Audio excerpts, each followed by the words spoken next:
Okay, let's talk about getting wealthy.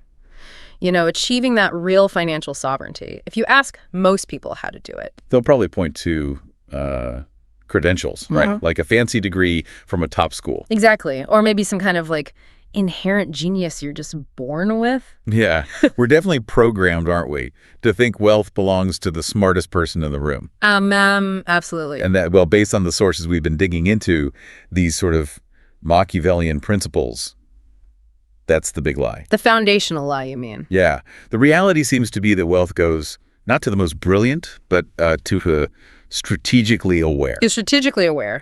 Fortune rewards people who move with intention. It doesn't really care about your academic background. Okay, let's unpack this right away because, the implications here are pretty huge. They really are. So our mission today is to dive into these, let's call them the core rules of the financial game, and specifically ask, why does high intelligence so often lead to, paralysis? Strategic paralysis, yeah. Right.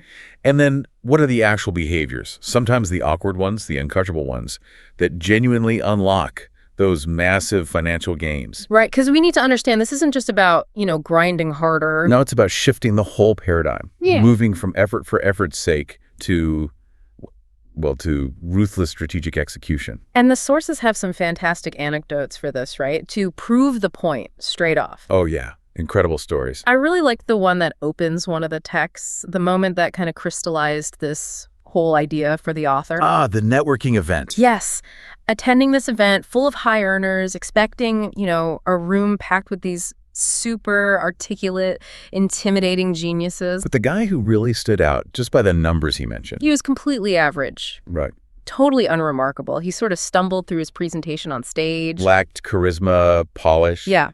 Used filler words, probably had a terrible PowerPoint. And yet, during the Q&A, he just casually drops that he's, struggling to break past $400,000 a month per month. Yeah.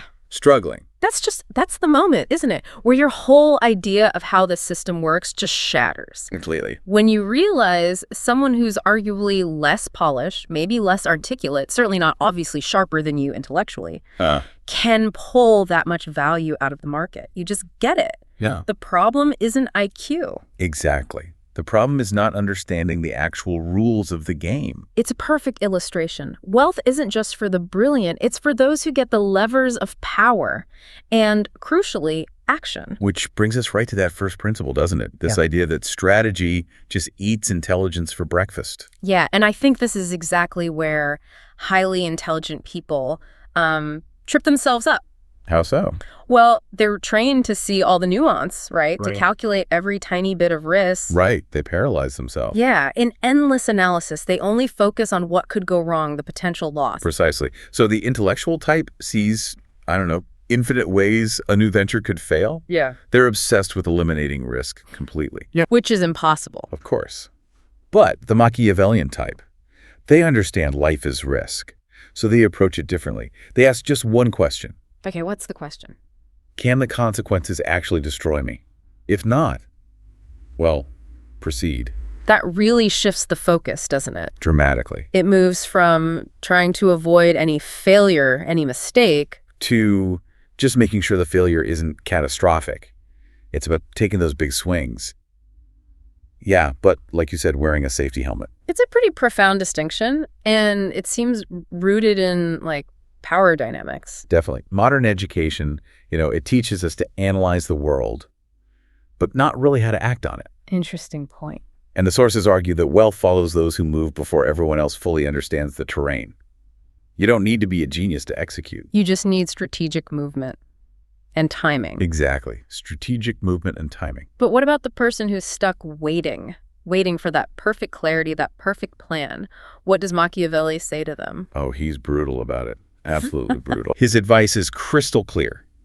It is better to act and repent than to hesitate and be, devoured by time. Devoured by time. Wow. That overthinking, that need for 100% certainty, it's just high IQ procrastination. That's all it is. Dressed up as being prudent. So that leads us to what really successful people have in common. And it's not IQ. No.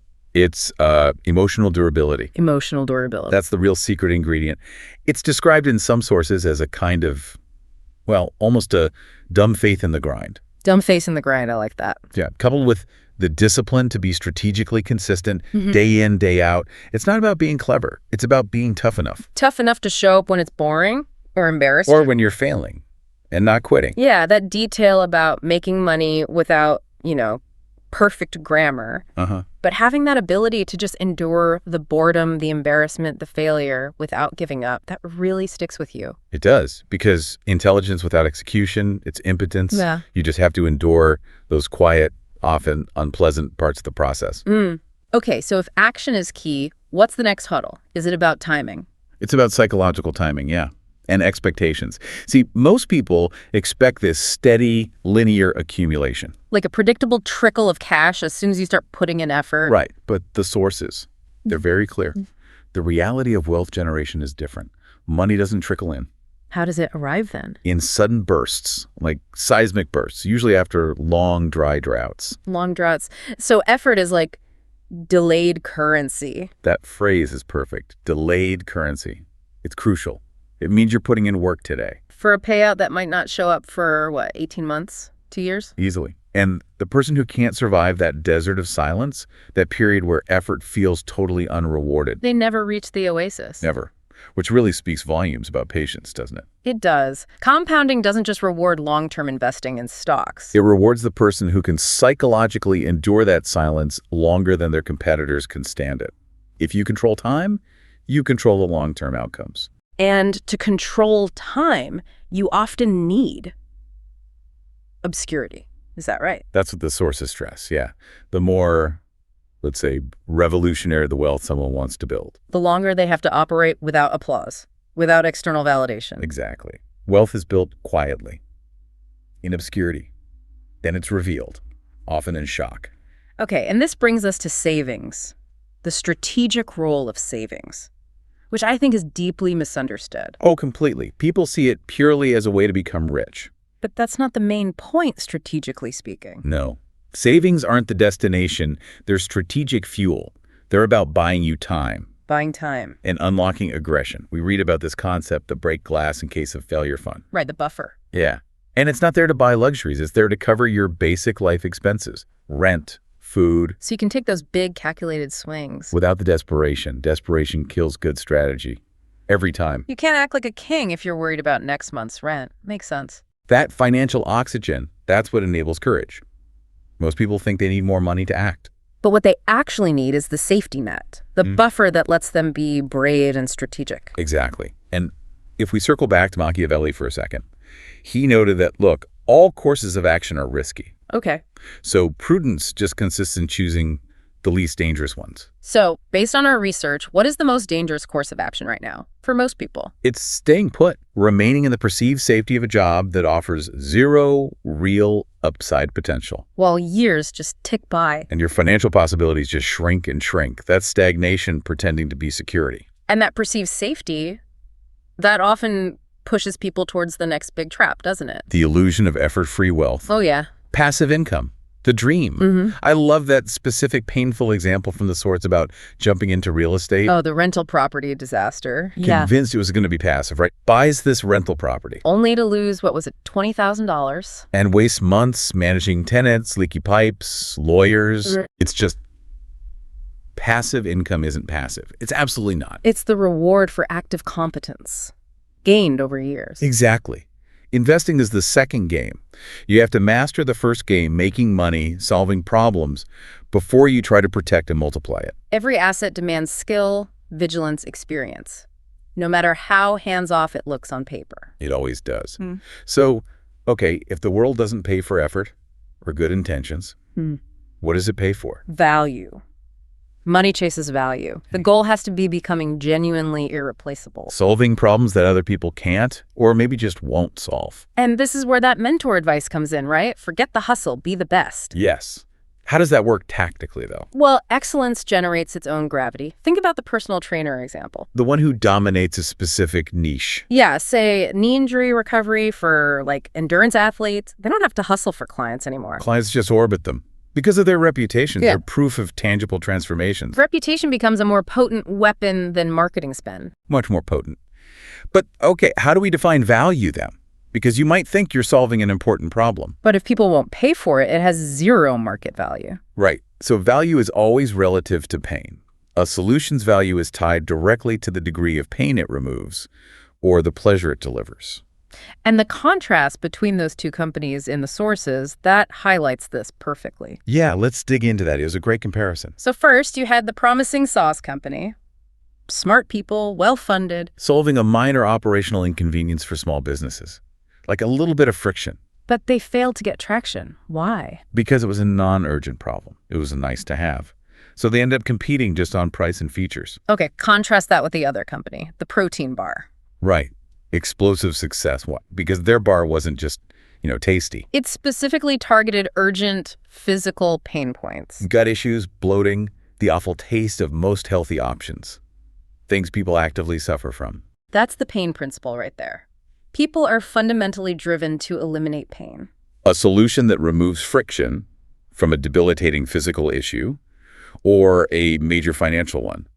It's just worth exponentially more than something that merely streamlines an already okay system. So ultimately, wealth comes from leverage, mastery, positioning. And it flows in proportion to the scale and the difficulty of the problems you solve. Are you removing massive friction from a billion-dollar system? Or fixing small issues for small businesses? Huge difference in potential reward. But like you said earlier, you can't just start there. No, you have to start small, stack credibility, level up step by step. Which requires a significant degree of strategic humility. Yeah, a humility that's often missing in the highly credentialed crowd. Right.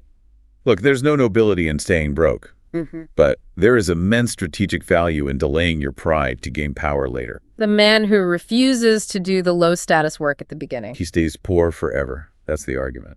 There's that great story about the fitness guide, right? Early in his career, escorting this very wealthy guest on a hiking trail. And the guest looks over and says, sincerely, something like, "I'm so glad people like you do this kind of work." Ouch. But the guide? The guide just smiled because he understood. He was willing to endure that perceived humiliation, that low status. Knowing it was temporary. Knowing his ability to suffer now would lead to dominance later. It was a strategic choice, building credibility during the necessary phase. Okay, speaking of psychological roadblocks, envy. The sources are really harsh on the trap of envy. Oh, it's devastating. Counting someone else's money. It's a surefire way to disqualify yourself from making your own. It's the peasant's mindset. Right.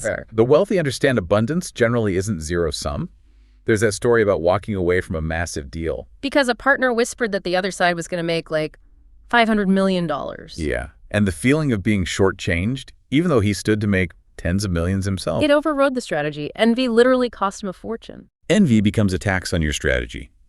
Your focus is your most valuable currency. Every moment you spend counting someone else's pockets is money lost from your own. Okay, final point. We have to tackle this popular idea. The misconception that mindset comes before money. Ah, yes. The feel rich to become rich idea. Or manifest abundance. Machiavelli would just laugh at that, wouldn't he? He'd scoff. Power, fortune.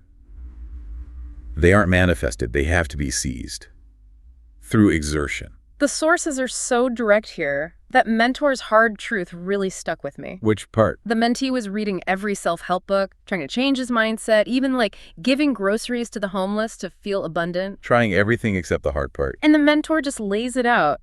Money doesn't discriminate based on your feelings. It goes to the one who works, who builds, who solves. It's profoundly simple, isn't it? The takeaway. Action is a vote for who you're becoming. That's it. If you want to be wealthy, you have to start behaving like someone who earns more than you currently do. Which means take calculated risks. Solve harder problems. Consistently sacrifice immediate comfort for long-term sovereignty. Okay, so wrapping this up for the listener, our deep dive seems to confirm it. The big financial prizes aren't reserved for the naturally gifted or those with just good intentions. No. They're reserved for those who prioritize ruthless competence and strategic action above everything else. So what's the final challenging thought we leave people with? I think it's this. The world does not pay you for your intentions, no matter how pure you think they are. Okay. It pays you for the tangible pain you eliminate, the sustainable structure you build, and the dominance you earn. Earn through endurance, through strategic positioning. Fortune isn't kind, but she is utterly obedient to those who act.